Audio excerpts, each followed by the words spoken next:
did have a question about your T-shirts. I know especially last year we had a little issue executing the design of the T-shirt and getting it printed in time, so that we could deliver it to the associates before graduation. It ended up being handed out at the end of graduation, which was at the end of their program. How are you guys making sure that that doesn't happen again this year? Our advisors talked to us and they said that Matt Manos will be designing the T-shirt for this year, and because the only problem we had last year was because the design of the T-shirt and lack of communication with the designer, that was the biggest problem. So this year, with Matt Manos being on the board and us being able to contact him a lot, we're going to talk to him, and he's gonna make the shirt soon. I think he's been working on it. Yeah, He's been working on lots of different cool things for Wiley. Like, we have a website that's going to be launched in a few months, and believe me, it's amazing. I saw pictures of it, and it really puts a step up to Wiley. And so with the shirts, they're going to be, we're hoping to get them given out at, I think, kickoff. Yeah, the first event is kickoff. That's our goal, and we want to meet that goal. Yeah, I think Matt's idea, just to update everyone, we had a call from this week, is he wants them for the youth board sooner.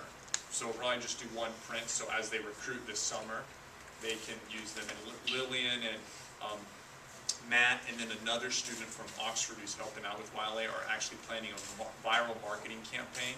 So they'll be launching 8 webisodes this summer, 2 a week from August to September, kind of about Wiley, starring a lot of the youth board members, and kind of the shirt, and there's a whole brand strategy Michael and Matt and Gregory have been working on. So the shirt we'll charge them $1,000 from that budget, but we'll probably end up spending more because we might print like 200-300 shirts and give a lot of them out as promotional items. So Alexi, will that number, because I have a friend who owns a T-shirt company, and we've gotten most of the T-shirts through the organizations that I've been involved in. We've gotten it from her for like $4 or $5 each. So would you want me to talk to James about that? Talk to Matt when it's, I mean, you can talk to James, but yeah, Matt will hand off the design. Okay. It's going to depend on the colors. Okay. But yeah, absolutely, if we can get it cheaper. I think we did, what, 150 shirts last year? So it was less than $10 a shirt. Is good, but yeah, 4 or 5 I'm surprised they can do that. Any other questions? One more question that has to do with content. Tell me a little bit more about the How to Be a Millionaire Community Service Project Event number 1, your goals for that event for the associates, and in particular, I think it's wonderful to learn how to make a lot of money. I guess I'm having a hard time connecting that with the community service project aspect of the event. So help me, help me understand. Not that millionaires can't be in service to the community; they certainly should be. But help me understand your goals for. And it sounded like you had 2 parts to that night. So the How to Be a Millionaire aspect is like teaching them how to turn their passions into like money, I guess. But then because we want to channel that initiative into community service, so that's why we followed it up with the community service event. So it's kind of like the motivational aspect to promote the initiative for them to, instead of using their passions to turn for their own profit, but to give back to the community. Also for that event, they're just getting introduced to the project. They plan their own project. So that's where that's where they just get introduced to the project, and then for the community service project event number 2 is when they present it. So in the past, we just had like one event where we just told them this is what you guys are going to do. So we thought this year we could tie something else in with that day. Okay. Does the gentleman who'll be speaking about the How to Be a Millionaire, will he be focusing then on entrepreneurship skills or small business skills or all of that, or? We'll try to get him to go more into the motivational aspect, but I think he'll be focusing on the entrepreneurship. Okay. And then what I would just encourage you to do is to either have him or one of you really make that connection in a strong way. Bridge, now we've heard some great information tonight about how to be a wonderful entrepreneur. Now we want you to take that passion for entrepreneurship and shift it to your community service project. So be very explicit about that transition. Yeah, social entrepreneurship may be a good word to use too. So I think you guys are leveraging the entrepreneurship aspect, but applying it in the community. So, did you pick the How to Be a Millionaire just because for the shock value for the associates? Or? Yeah, because we thought the name more enticing. Right. No, I agree. I mean, so I think just think of, to Candy's point, how you don't want it to be misleading because you're really not talking about being a millionaire. You're talking about turning your passion into action or something like that, It's right? initiative, it's back to Yeah. initiative, it's really about initiative. It's ideas to action. And even I would ask Nathan to talk about that. His passion was business, but he was passionate about Key Club too, and he can talk about as a millionaire. He doesn't have to talk about how to become. He can talk about other things he's passionate about because he's not passionate about instruments. I'll be the first to tell you. Right, John? Yes. It just worked for him. But I mean, his passion is really community service, philanthropy. So he can speak a lot to that too. Oh yeah, our speaker Nathan Nguyen started his own website called, I think it was Instrumental Savings. Yeah, and it's actually John's a bank. brother. He's a Just kidding. yeah, he's a really yeah. So he started his own website and it just built it up, and he's a millionaire. Yeah. I have a question.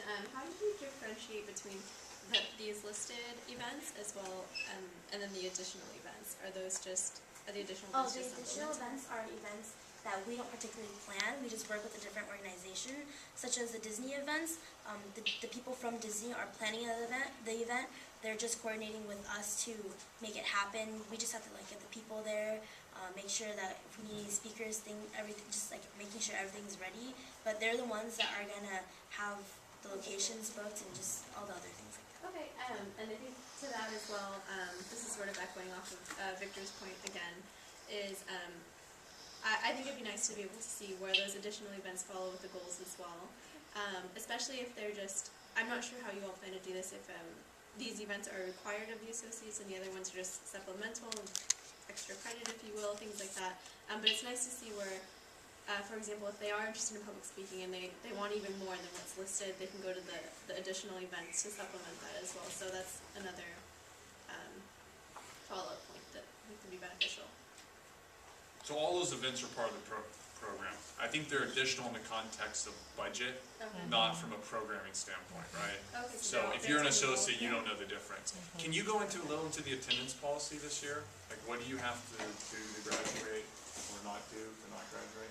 Well, what we're going to tell them is, is it 3 or 2? 2. They have a maximum of 2 events that they can miss with no excused absences. Let's say, I know everyone's busy with sports and things like that, or academic. With academic, it's a little more confusing because people just might say, hey, I have school, or I have to tutor today, but we're not going to excuse that. And for things such as sports, it's more organized. Joe, do you know about did you plan it attendance policy? It was decided that game days were excused, but just general practices are not. So yeah, we were formulating. Do you want us to give you all the points? No, I'm just it's always a 3-month discussion with every youth board, so I just wondered what stage of that discussion you're at. It's second longest discussion to t-shirts. T-shirts, Kelly can testify, is the champion of discussion, especially when you get into colors and cuts and fabrics. So this year though, you are excusing games. Yeah. And then we've posted all the events when they apply with the dates, so they really should know, don't even bother applying if you're gonna miss more than 2 of these, right? Yeah. That's the message we wanna send, okay.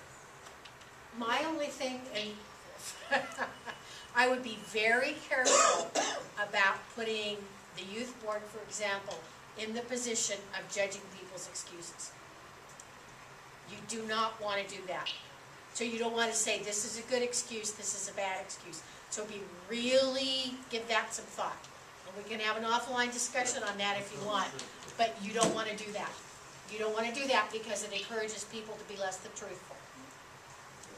So you really need to, as much as possible, say, what's reasonable here, and you can have maybe we even go to 3 absences, but you don't want to be in the position of having them bringing notes from their mother and you judging if it's a good one or a bad one. You just don't want